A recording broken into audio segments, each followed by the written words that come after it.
Y por supuesto, don Omar Montoya, ahora nos vamos a nuestra jugadita de la semana.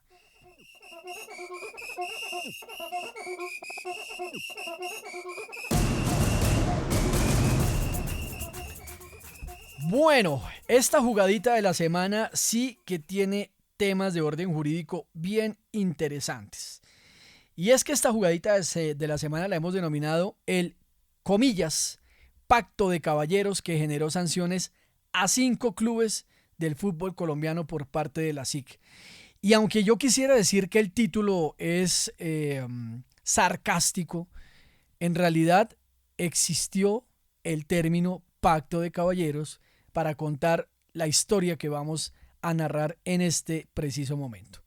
Pues bien, hablemos en primer lugar de la Superintendencia de Industria y Comercio como la autoridad encargada en Colombia de regular todo el tema de la competencia en nuestro país. Es una autoridad que además tiene funciones de carácter administrativo y jurisdiccional y se encarga de revisar cómo está funcionando el mercado y la libre competencia y por supuesto de verificar que en ese mercado los libres competidores no abusen de su posición, digámoslo de una u otra manera, frente al consumidor final. Claro, aquí van a empezar a surgir varias preguntas alrededor de ¿y por qué en el fútbol estamos hablando de este tema? Y pues hablamos de este tema básicamente porque el pasado 15 de octubre, precisamente cuando se estaba jugando el partido entre Colombia y Argentina, tuvimos un comunicado de prensa de la Superintendencia de Industria y Comercio que en principio pasó un poco desapercibido, pero que con el paso de los días empezó a tomar bastante vigencia e importancia en el mundo del derecho deportivo, por supuesto, en el mundo del fútbol y en el mundo jurídico. Porque la Superintendencia de Industria y Comercio nuevamente, a través de una decisión de tipo administrativo, recordemos que lo que expide finalmente es una resolución, toma una determinación y es sancionar a, por más de 8.000 millones de pesos, determina el comunicado, a 5 clubes del fútbol profesional en Colombia y a la división mayor del fútbol colombiano. Estoy hablando específicamente del Deportivo Boyacá Chico Fútbol Club, del Unión Magdalena, de la Asociación Deportivo Pasto, del Envigado Fútbol Club y del Club Deportivo Atlético Fútbol Club S.A. Y quiero hacer una salvedad en este instante porque esta investigación realmente nace en el año 2021. Y en el año 2021, cuando inicia la investigación a partir de una denuncia, se tuvo la posibilidad de investigar en principio a 17 personas jurídicas. Me refiero a 16 clubes de fútbol en Colombia y a la división mayor del fútbol colombiano. Y también se tuvo la posibilidad de investigar inicialmente a 20 personas naturales, en su gran mayoría los representantes legales de estos clubes deportivos y el presidente de la DIMAYOR. Ahora, ¿por qué finalmente se termina adelantándome un poco a solo 5 clubes? No porque haya existido una posibilidad de haberse desvirtuado la inocencia de los otros investigados, sino porque sencillamente operó el fenómeno jurídico de la caducidad. Y en términos jurídicos y también un poco más castizos y para que nuestra audiencia lo entienda, la caducidad administrativa básicamente lo que dice es que la administración, en este caso la Superintendencia de Industria y Comercio, tiene un tiempo para estudiar, investigar el caso, un tiempo determinado además por la ley, para tomar una decisión de fondo y además de esto notificarla. Si en ese tiempo, que para el caso concreto es de 5 años, no se adopta una decisión de fondo, la autoridad administrativa pierde la competencia y no se podrá juzgar a los investigados. Y eso fue lo que pasó en este caso. Por eso al final, dentro de toda la indagación, investigación y demás, se pudo determinar solamente la responsabilidad de estos 5 y frente a los demás no se pudo determinar sanción alguna por la ocurrencia del fenómeno jurídico de la caducidad, que también nos habla un poco a veces de la incapacidad administrativa de las instituciones para investigar en un momento determinado pues conductas complejas, porque finalmente se termina siendo un caso complejo, pero también vamos a ver un aspecto que pasó aquí que me llama poderosamente la atención. Pero les voy a contar por qué inicia esta investigación. Y esta investigación nace a partir de una denuncia que se puso en la Superintendencia de Industria y Comercio. Y es que un denunciante hace un escrito y le dice a la superintendencia lo siguiente: denuncia la existencia de un, comillas, pacto de caballeros entre los clubes del fútbol profesional y sus representantes legales. ¿Y qué buscaba este pacto de caballeros? Pues buscaba, en voz del denunciante, obstaculizar la transferencia de algunos jugadores de fútbol profesional a otros equipos nacionales e incluso de orden internacional. ¿Y por qué? Porque seguramente de ahí es donde surge la pregunta: ¿por qué yo quisiera obstaculizar que transfieran a un jugador de mi club de fútbol a otro equipo? Y pues básicamente lo que establece este denunciante es que este impedimento de contratar y negociar con algunos jugadores de fútbol profesional considerados libres, que aquí es bien importante entender el concepto, son jugadores que estaban pronto a terminar sus relaciones laborales con los clubes de fútbol, pues son castigados por esta situación. Hablemos inicialmente que la Superintendencia de Industria y Comercio tiene dentro del proceso un inicio de una actuación administrativa, y así inició la actuación administrativa, con la denuncia presentada por esta persona. Posteriormente, como se evidenciaron un material probatorio que presuntamente podría hacer pensar que en efecto la conducta estaba ocurriendo, la Superintendencia de Industria y Comercio de inmediato genera un siguiente paso, que es la apertura de la investigación, y formula un pliego de cargos. Y lo digo muy también escuetamente: la formulación de un pliego de cargos básicamente consiste en decirle a una persona, en este caso los clubes o personas naturales, que estuvieron inmersos en una conducta que presuntamente, porque hasta ese momento era presunto, pudieron haber infringido una norma que está establecida en la ley o que puede estar establecida en cualquier otro reglamento por demás, y en este caso. Ahora, ¿cuál fue la ley que presuntamente vulneró en este caso los clubes de fútbol? Nos referimos al artículo primero de la ley 155 de 1959, que habla precisamente de todo este tema de acciones que van en contravía de la libre competencia. Pero vamos aterrizando aún más el caso. Recordemos que la Superintendencia de Industria y Comercio, antes el superintendente o la superintendente, que finalmente es la que toma la decisión, antes de ella adoptar la decisión, quien proyecta, quien lleva el caso, es una dependencia que se denomina la Delegatura para la Protección de la Competencia. Y esta delegatura fue la que adelantó la investigación y formuló el pliego de cargos. Porque, ahora sí, como lo mencionaba, se evidencia que podrían existir conductas o situaciones en donde se pudiese haber dado esta obstaculización para contratar a los jugadores, denominados jugadores libres.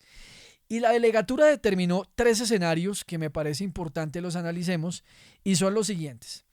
Es decir, estas conductas, estas situaciones, cuando se presentaron por parte de los jugadores, hicieron, de acuerdo al material probatorio, pensar a la superintendencia o a la delegatura que los clubes, cuando se dieron cuenta que los jugadores hacían esto, empezaron a obstruir la contratación de los mismos cuando se fuesen a convertir en jugadores libres. Primero, cuando los jugadores de fútbol decidían terminar de manera unilateral el contrato porque los clubes de fútbol no les pagaban sus obligaciones laborales, ¿qué hacían los equipos? Entonces el jugador llegaba y le decía: renuncio a mi contrato con justa causa porque usted no me cumplió a mí las obligaciones laborales. Y el club de fútbol lo que hacía, en voz de la superintendencia, era que desconocía la justa causa, que además está determinada en la ley, y la desconocía para mantener el contrato vigente y de esa manera seguir adelante con la titularidad de los derechos deportivos, que en otros casos se conocen como derechos federativos, pero que por sentencias de la Corte Constitucional en Colombia se denominan derechos deportivos. Ese era el primer escenario. El segundo escenario es uno en donde se planteaba que los jugadores de fútbol terminaban unilateralmente el contrato sin justa causa y por fuera del término pactado. Pero el equipo, al darse esta situación, le solicitaba a otros equipos de fútbol que cuando se diera eso no negociaran o contrataran directamente con estos jugadores, porque lo que alegan esos clubes de fútbol, cuando su jugador decía: yo termino el contrato de manera unilateral, que además es una facultad de las partes contratantes. Lo que decía el club de fútbol es, yo he invertido una cantidad de dinero en usted, he generado una inversión bastante considerable y lo que quiero obtener es un rédito económico. Como usted renunció sin justa causa, pues sencillamente yo hablo con mis otros clubes, mis otros compañeros de gremio, porque también utilizaban ese término, para que a usted no lo contraten. Ese fue el segundo motivo que se identificó. La tercera situación que se identificó además fue que algunos jugadores de fútbol suscriben un contrato laboral que, recordemos, por legislación además y por normativa FIFA, no pueden superar los 3 años de vigencia. En Colombia, el fútbol profesional, bueno, y no solo en Colombia, la FIFA ha determinado que los contratos laborales no pueden ir más allá de 3 años como un periodo máximo y que posterior a ello, pues podrá renovarse, que es lo que por lo general vemos en el mundo del fútbol.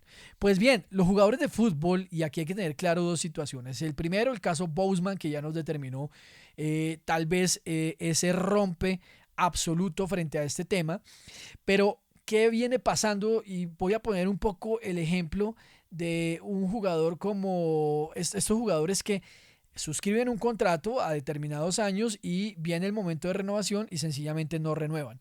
Y no renuevan porque el renovar implica ampliar el plazo del mismo. Y lo que hacen en muchas ocasiones es, no renuevo, espero que se cumpla el término del contrato y me voy. ¿Y qué implica eso? Que cuando el plazo próximo a finalizar solicitan, ¿qué hacen los equipos? Le solicitan a otros clubes pagar los derechos deportivos al empleador y no negociar o contratar directamente con los jugadores, so pena de acarrear sanciones legales. Entonces, ¿qué quería decir esto o qué quiere decir esto en la práctica? Que cuando un jugador no renueva, el equipo siente que está siendo vulnerado también por esa inversión que ya señalé han hecho, y si otro equipo tiene o quiere analizar la posibilidad de contratar a este jugador que ya manifestó que no iba a renovar, el otro equipo le decía, si usted hace eso, yo a través de sanciones legales le voy a usted impedir la contratación de ese jugador o págueme los derechos deportivos a mí. Entonces, estas tres situaciones, a mis estimados y estimadas youtubevidentes, estaba generando y generó además que la Superintendencia de Industria y Comercio determinara que existía una presunción y una formulación de cargos, es decir, que a partir de estas conductas que señalo, estuviesen entonces vulnerando lo determinado en el artículo primero de la Ley 155 de 1959. Ahora, ¿cómo se desarrolló esto? O cómo también, digamos, es importante en el curso una investigación administrativa sancionatoria, como lo es esta de la Superintendencia de Industria y Comercio, pues lo más importante, además, como lo es en el derecho, el material probatorio.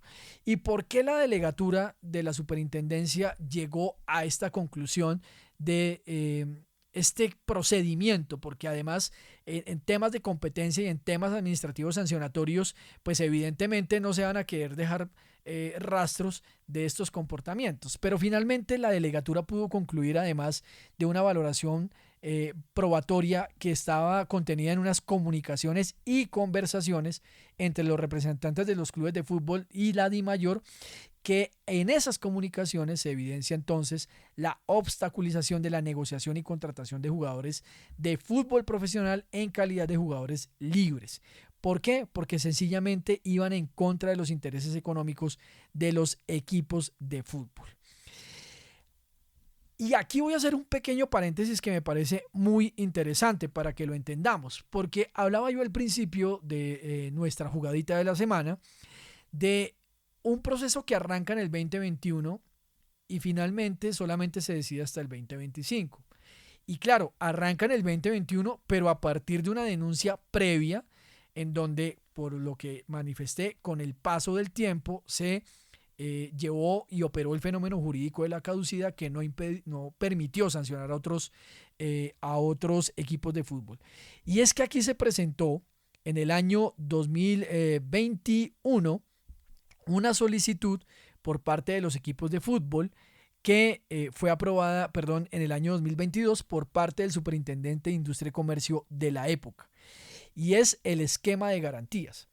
Y este esquema de garantías no es más sino una facultad que tiene la Superintendencia de Industria y Comercio para terminar de manera anticipada el proceso administrativo sancionatorio y consiste en unos compromisos, lo voy a decir, excúsenme porque quiero que lo quede muy claro, una serie de compromisos para evitar que la conducta que se viene investigando se siga presentando. Y estos compromisos, digamos, están encaminados a que los investigados evidencien que están haciendo lo correcto y que no se está volviendo a presentar la conducta. Además, solicita este ofrecimiento de garantías que se resarza cualquier situación que se haya presentado hasta el momento y que haya un compromiso de que esto no vuelva a ocurrir. Pues bien, en el año 2022, los equipos de fútbol y la DIMAYOR solicitan este ofrecimiento de garantías buscando que se terminara el proceso, se acepta por parte del superintendente y además aceptó unos esquemas de garantías adicionales ofrecidos por unos equipos y unas personas en particular. En el año 2023 llega y tenemos un cambio de superintendente y ahora tenemos a una superintendente que determina revocar este esquema de garantías. Es decir, que durante un año no se pudo proceder con la investigación porque en el esquema de garantías se pretendía entonces validar que los equipos no estuviesen haciendo lo mismo que se les venía investigando. Y de esa manera entonces tenemos que en el año 2023 se retoma la investigación y nuevamente procedemos a revisar todo lo que venía pasando. Con posterioridad a esta situación y durante el año 2024 se lleva a cabo todo el análisis probatorio en donde, lo digo, de verdad es un trabajo bien interesante lo que hace previamente la superintendencia, casi un documento de 366 páginas donde detallan paso a paso la obtención de cada prueba, los intervinientes y sobre todo hace un análisis de una serie de nulidades que se presentan y por qué se desdicen y no se tienen en cuenta estas solicitudes de nulidad por parte de los investigados.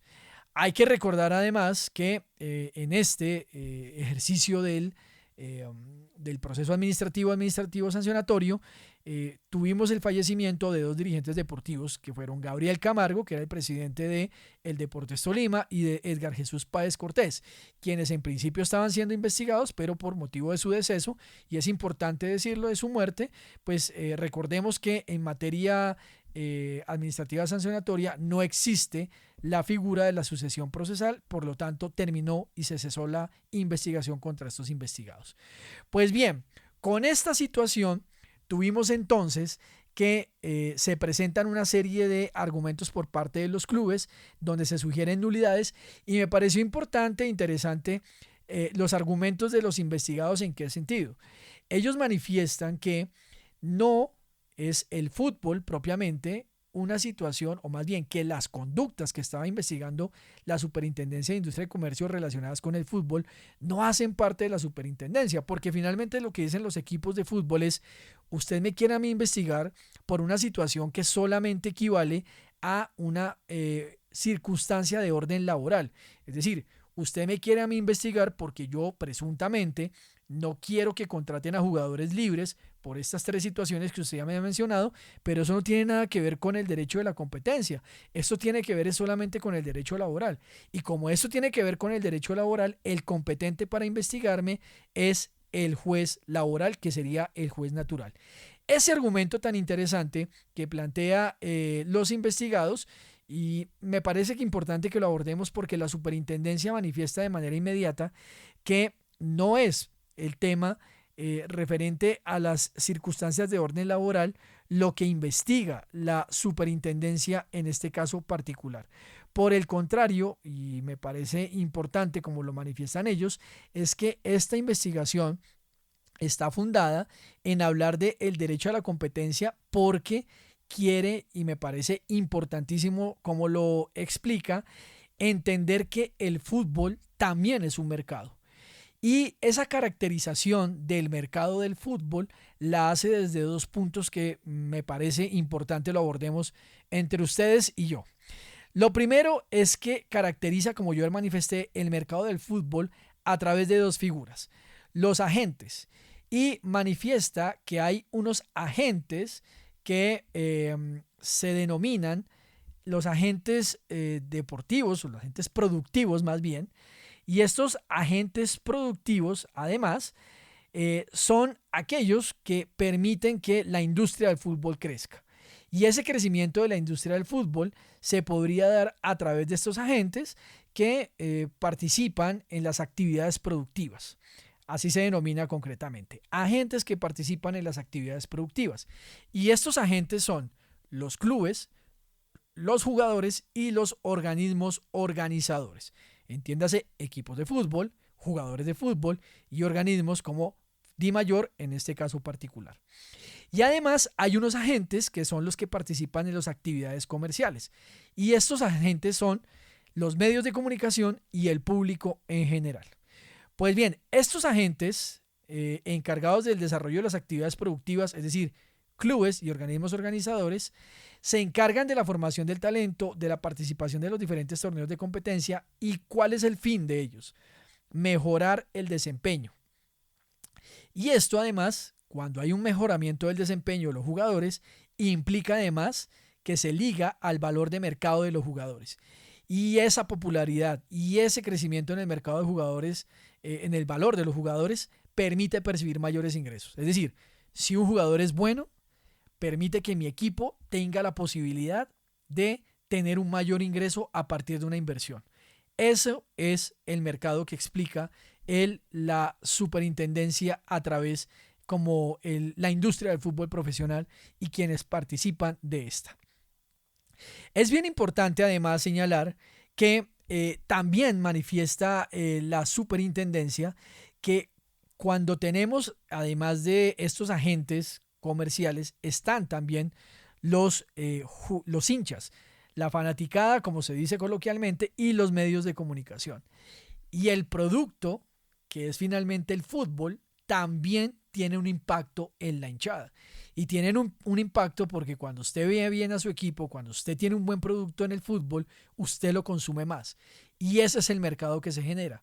Pero ese mercado se consume a partir de los jugadores de fútbol. Y si usted está obstruyendo que estos jugadores puedan participar de manera libre en cualquier equipo, usted obstruye de manera inmediata la posibilidad de dar un buen producto y además afecta la competencia de del producto final que es el partido de fútbol o el fútbol en sí. Y me parece importante destacar algo que manifiesta y que me llamó poderosamente la atención de cómo se establece en Colombia y esta oferta y demanda del mercado de los derechos deportivos en Colombia. Y me gusta, y lo voy a leer en este momento, sí, tal cual, porque es bien importante el panorama que hace la superintendencia en este acápite. Además menciona una sentencia que es absolutamente importantísima mejor, para todos aquellos que estamos en el mundo del derecho deportivo y que dejo la recomendación, que es la sentencia 320 de 1997 de la Corte Constitucional, que reconoce el término de los derechos deportivos en Colombia. Y voy a leer este apartado, comillas. En el fútbol profesional colombiano, la oferta de derechos deportivos corresponde al número de jugadores de fútbol profesional que, mediante un vínculo contractual con un club profesional, otorgan la facultad exclusiva de inscripción ante la DIMAYOR como miembros de ese club, permitiéndoles participar en los torneos nacionales e internacionales de este deporte. De manera que en el fútbol profesional colombiano, el número de derechos deportivos susceptibles equivale al número de jugadores profesionales. En Colombia, un jugador de fútbol profesional es aquel que ha suscrito un contrato de trabajo con un equipo de fútbol profesional y percibe un monto igual o superior a un salario mínimo legal mensual vigente. Los derechos deportivos de un jugador pueden ser ofertados por el club con quien mantiene un contrato laboral, directamente por el jugador o indirectamente a través de un intermediario como un manager. Entonces es bien interesante cómo la SIC empieza a mostrarnos cada vez más el mercado, cómo se maneja y todo lo que equivale a ello. Y continúo con esta lectura. Sobre las condiciones del mercado, se resalta que la demanda de derechos deportivos de jugadores está influenciada por la cantidad de jugadores que la DIMAYOR permite inscribir en cada torneo a cada uno de sus afiliados, que usualmente corresponde a 30 jugadores. Y es con estos con los que se efectúa la doble vinculación, contrato laboral e inscripción al club. Sin embargo, el club puede tener una plantilla de jugadores mayor a 30, cada uno de los cuales cuenta con contrato laboral sin que todos ellos necesariamente estén inscritos para participar en las competencias. Estos casos podrían darse como una estrategia de los clubes para tener jugadores de reserva, los cuales se entrenan y preparan para una próxima temporada. Y aquí, y cierro con esto que me parece importantísimo, comillas, la cantidad de jugadores inscritos en cada año está directamente influenciada por la DIMAYOR. Actualmente, tal como se indicó en el párrafo precedente, un club puede inscribir máximo 30 jugadores por temporada, que corresponde a un total de 600 jugadores en la primera división y 480 jugadores en la segunda división. Adicionalmente, 8 clubes tienen derecho a inscribir 5 jugadores adicionales si participan en competencias internacionales. Así, el máximo número de jugadores que podrían ser inscritos corresponde a 1.120 jugadores en total. Para el segundo semestre de 2019, según los datos suministrados por la DIMAYOR, las competiciones se jugaron con 766 jugadores en primera división y 424 jugadores en segunda división. El promedio de jugadores por equipo en un campeonato es de 27.3 jugadores para la primera división y de 29.81 para la segunda. Adicionalmente, es importante resaltar que la valoración que tienen los jugadores está ligada al interés que tienen los clubes de vincular a un jugador en particular. Entre clubes puede existir una valoración diferente de un mismo jugador, pues ello depende de la información que cuentan sobre su estado físico, la salud del jugador al momento de la negociación, o si el jugador tiene una buena sinergia al momento de ser incluido en el nuevo equipo y si rendirá según lo esperado. Y esa identificación y eso que precisamente entonces nos muestra el mercado del fútbol y de cómo funciona en Colombia es lo que analiza la Superintendencia de Industria y Comercio. Ahora, el mercado geográfico, obviamente, que también lo analiza la Superintendencia de Industria y Comercio, nos señala que entre el 2019 y el 2020 en Colombia se realizaron alrededor de 203 transferencias, en las cuales el 70% correspondieron a transferencias entre clubes nacionales y solo el 30% fueron transferencias a clubes extranjeros. Y esto también, lo decimos, denota y genera mayor relevancia en el fallo del cual estamos hablando el día de hoy, porque entonces nos damos cuenta que cuando existe esta figura y esta obstrucción o como se señala popularmente, veto a jugadores libres, entonces, pues afecta cuando nos damos cuenta que la mayor cantidad de transferencias, dicho por la misma DIMAYOR, se realizan en el territorio colombiano. Es decir, que cercenamos y cerramos la posibilidad de que jugadores en el territorio nacional puedan jugar en equipos por esta situación que propusieron los equipos de fútbol en su denominado Pacto de Caballeros. Y me parece otro dato importantísimo el que arroja la Superintendencia de Industria y Comercio, y es lo referente a las canteras o ligas aficionadas que se encargan de nutrir el fútbol profesional colombiano. Y nos dicen que los jugadores no corresponden a un sustituto perfecto de un jugador profesional. Y también es importante lo que señalan acá, porque dicen que destacan que el 70% de los jugadores de fútbol profesional provienen de torneos infantiles como el baby fútbol, pero también son claros en señalar que la probabilidad de que un jugador de academias juveniles se convierta en profesional es bastante baja. Y hablan de una figura que se establece y es muy importante, que se denomina el efecto embudo. Y es que debido a que el menos del 2% de los jugadores del baby fútbol llegan a los clubes de la categoría A o B, porque además ya hay un mercado saturado por unos jugadores profesionales que vienen anteriormente. Y además también hacen un estudio bien importante y señalan que estadísticamente se ha establecido que para que un jugador en Colombia tenga la posibilidad de ir al extranjero, tiene una duración promedio en su club nacional de 5.8 años para poder llegar a el fútbol internacional. Y seguimos atando entonces esta situación con lo que ya hemos venido hablando. Y es que si tengo que jugar casi 5 años para tener la posibilidad de ir al fútbol al extranjero, pero me limitan esa posibilidad, pues infrinjo precisamente la competencia, y hacia eso es donde quiere apuntar la superintendencia con esta situación.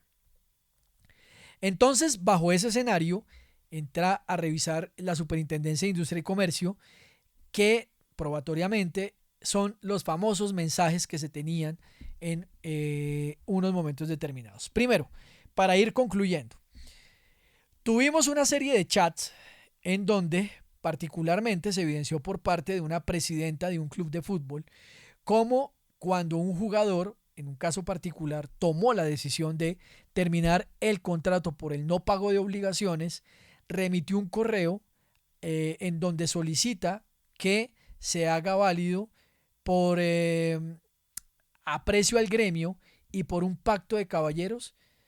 No lo dice expresamente, pero lo hace ver a través de sus afirmaciones que solicita que no se contrate al jugador de fútbol.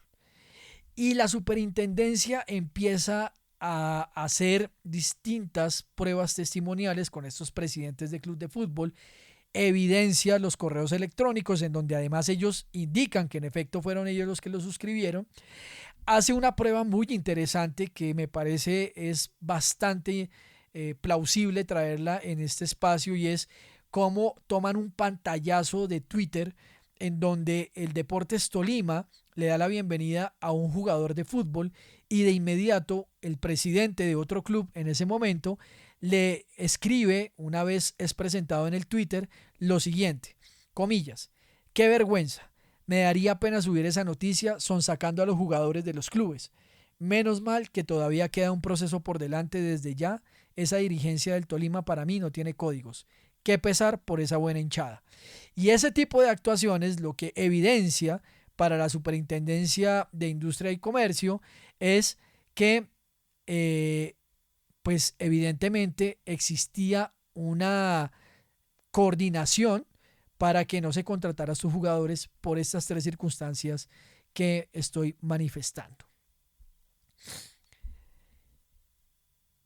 Voy a leer un apartado, solamente un pequeño apartado de una de las pruebas que se recaudó frente a este caso del Deportes Tolima, de este jugador que presentaron. Y le preguntan a una persona del Deportes Tolima qué pasó con esta declaración. Y esta es más o menos la pregunta.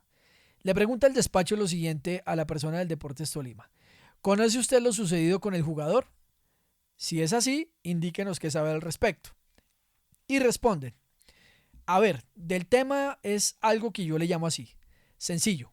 En el sentido que había muchos rumores en el mercado de las noticias de la ausencia de los pagos salariales del Cúcuta en su momento. Y al no recibir un jugador un pago después de 2 meses, la FIFA avala para que el jugador se pueda desvincular libremente del club, garantizándole su estabilidad económica. Entonces, al nosotros identificar que el jugador había dejado de recibir 2 salarios más de 60 días de no pago de sus obligaciones laborales, fuimos e hicimos una negociación con el jugador para vincularlo en la siguiente temporada en el Deportes Tolima. Y cuando se le pregunta sobre el vínculo laboral con el Cúcuta Deportivo y lo que manifestó el presidente en ese tuit, manifiestan las personas del Deportes Tolima. Ese jugador es nuestro. ¿Qué pasó con? Sé que no le pagaron 2 meses allá, entonces lo que hizo el presidente del Cúcuta fue pagarles a los jugadores después, los que podía vender, los que son patrimonio. Es decir, conservarlos para hacer caja, le pregunta a la Superintendencia de Industria y Comercio y responde la persona del Deportes Tolima, para no perderlos. Es decir, usted tiene jugadores, no hablemos de buenos y malos, tiene jugadores que son patrimonio y jugadores que no son patrimonio. Es los que son míos y los que puedo llegar a vender, porque sé que tienen futuro y porque sé que me pueden dar plata por esos jugadores que son buenos.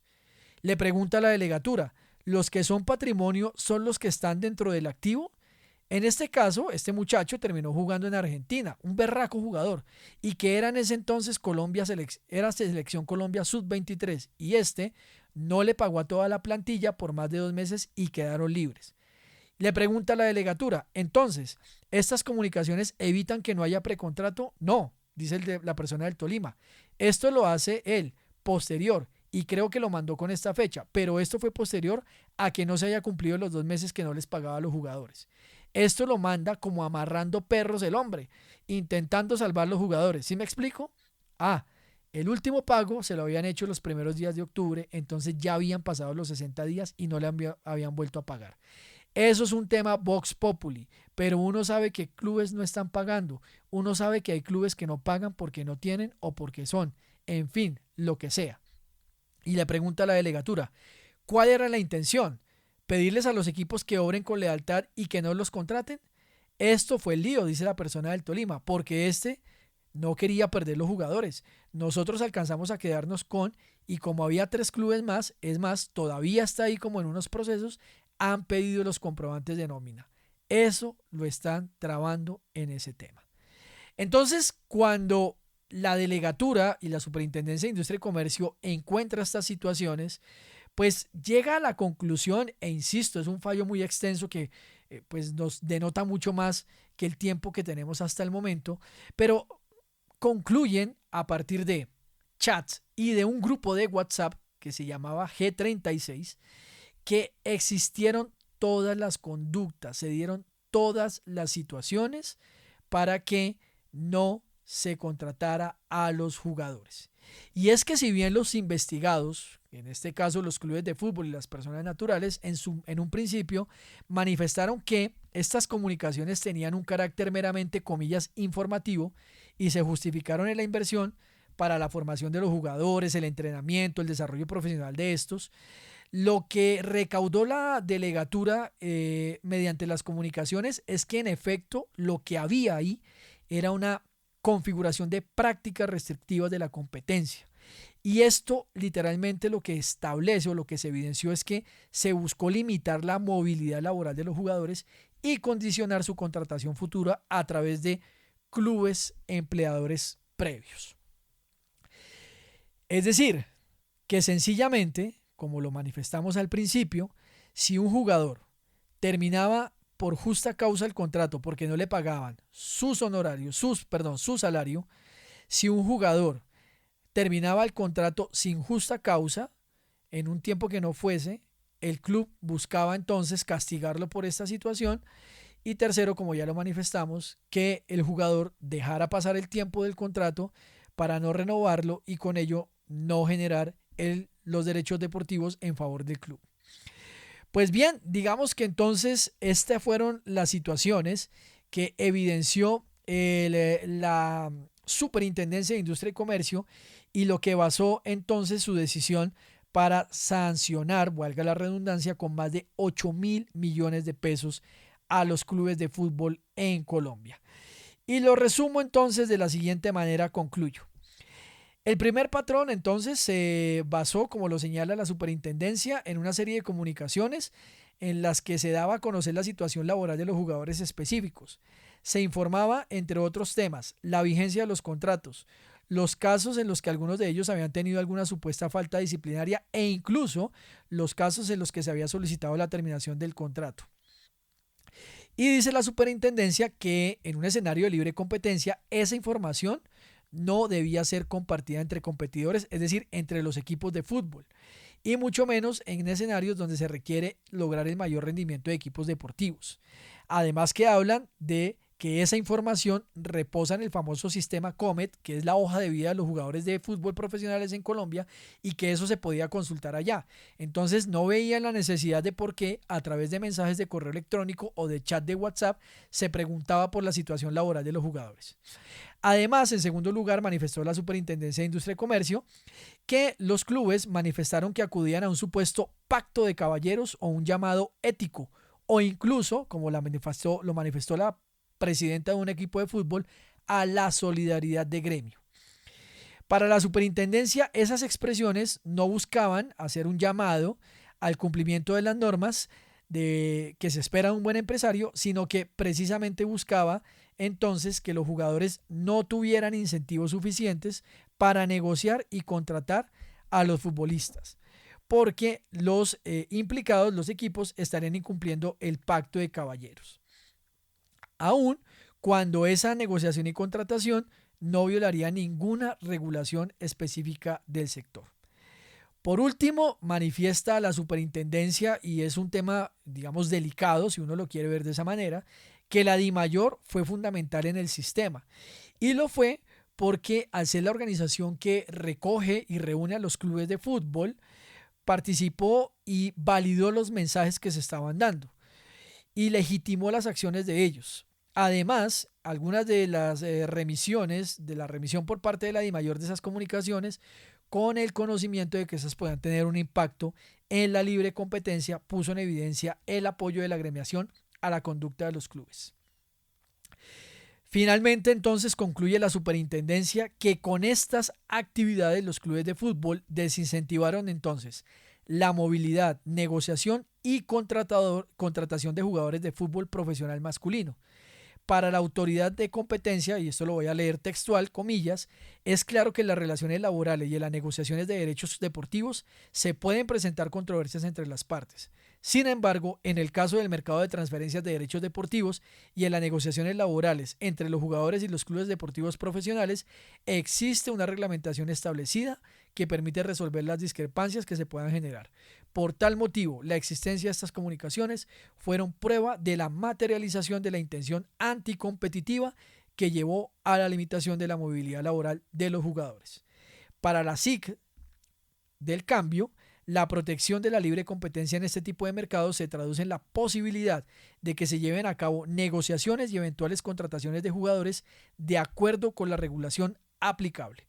Con esto se busca no solo respetar las reglas del libre mercado, sino garantizar la dignidad de los jugadores, el ejercicio efectivo de sus derechos y la posibilidad de acceder a mejores salarios.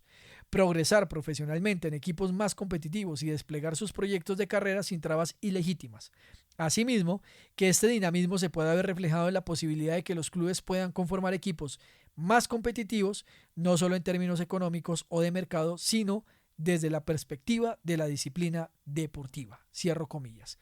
Pues bien, con esta comunicación y este comunicado de prensa, queríamos abordar un poco lo que aconteció con esta decisión que toma finalmente la Superintendencia de Industria y Comercio contra 5 equipos del fútbol profesional colombiano. Ya lo mencioné, el Boyacá Chicó Fútbol Club, el Unión Magdalena, el Deportivo Pasto, el Envigado Fútbol Club y el Club Deportivo Atlético Fútbol Club S.A. y, cómo no, la división mayor del fútbol colombiano, DIMAYOR. Estamos en la resolución, que además será objeto seguramente del recurso de reposición, y posteriormente, seguramente, de mantenerse esta posición, podrá acudirse a la jurisdicción contencioso administrativa para seguramente buscar la nulidad y restablecimiento del derecho, si es que así lo consideran, en este caso los clubes y la DIMAYOR. Pero lo más importante es que queremos escuchar ustedes qué opinan, qué piensan, déjenos sus comentarios. Finalmente, estamos descubriendo algo que en el círculo del fútbol se ha mencionado muchas veces, y es estos vetos a los jugadores, en este caso los jugadores libres por parte de los equipos de fútbol. Ya saben, déjenos sus comentarios como siempre, y queríamos terminar esta jugadita de la semana muy interesante, muy jurídica con todos ustedes. Pues bien, con esto queríamos entonces acompañarlos en una nueva emisión de Fútbol al Derecho, el canal especializado en hablar del mundo jurídico a través del lenguaje universal, y les agradezco ya de antemano que me hayan aguantado y soportado por una hora completa, a mí solamente, pero estoy seguro que la barra jurídica y futbolera seguirá creciendo. Y de verdad, de antemano, a ustedes, mil y mil gracias porque han hecho posible la existencia de estos 5 años de Fútbol al Derecho, que en el próximo 25 de octubre cumplirá estos primeros 5 añitos en YouTube, y por supuesto ahora también en la emisora Centenario de la Universidad Libre.